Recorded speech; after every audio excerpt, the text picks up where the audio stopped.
हमें एक बॉडी दी गई है जिसका मास m जो है वो 10⁻⁻² और उसका इनिशियल स्पीड क्वेश्चन में बोला गया है 10 मीटर पर सेकेंड। ये देखिए इनिशियल स्पीड 10 मीटर पर सेकेंड है और उस पर एक फोर्स लग रहा है, रिटार्डिंग फोर्स है, तो मैं मान लेता हूँ वो इस तरफ लग रहा है k v², जिसकी वजह से इसका स्पीड जो है वो समय के साथ में कम हो जाएगा।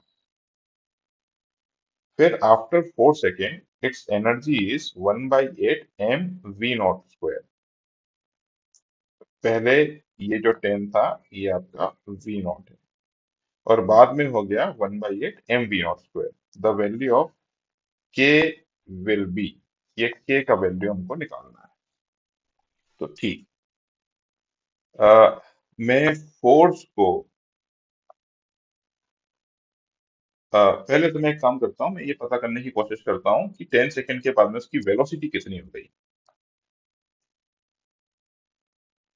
तो 1/8 m v0² इसकी फाइनल काइनेटिक एनर्जी है, जो हाफ mv² के बराबर में मान लेता हूँ।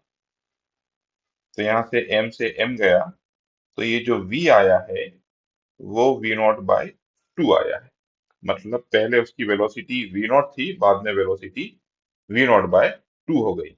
और ऑब्वियसली हाफ m, v की जगह पर अगर आप v/2 कर देंगे तो यहाँ पर 2 का स्क्वायर 4 और यहाँ पर 2, तो टोटल 8 का फैक्टर यहाँ पर दिखाई दे रहा है।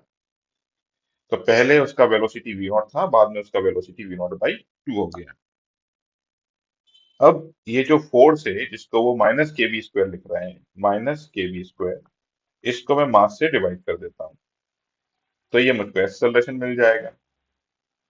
मास मतलब 10⁻⁻²। और एक्सेलरेशन की जगह पर मैं लिख रहा हूँ dv/dt, ये आपका एक्सेलरेशन। तो dv/v² जो होगा वो होगा -k/m × dt। और फिर मुझको इसको इंटीग्रेट करना है।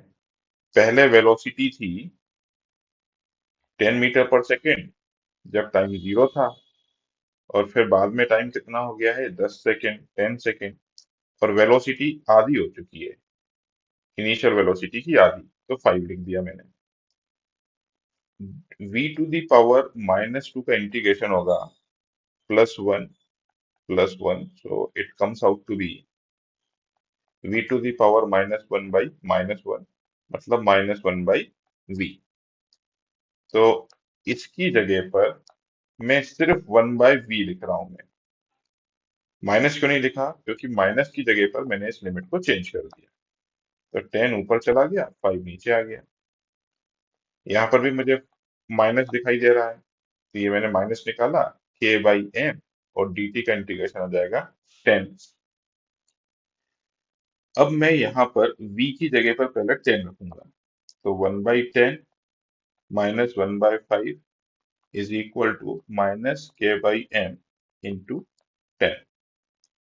तो दिस इज 5 -10, तो ऊपर हो गया -5, नीचे हो गया 10 into 5 is equal to -k/m into 10।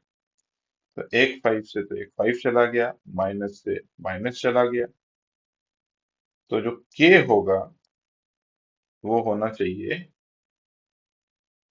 m/100। तो k will be equal to m/100, और m का वैल्यू है 10⁻⁻², और 100 से अगर मैं इसको डिवाइड करूंगा तो ये 10⁻⁻4 आ जाएगा। So option B is correct. तो आंसर लिख देते हैं, आंसर इज बी।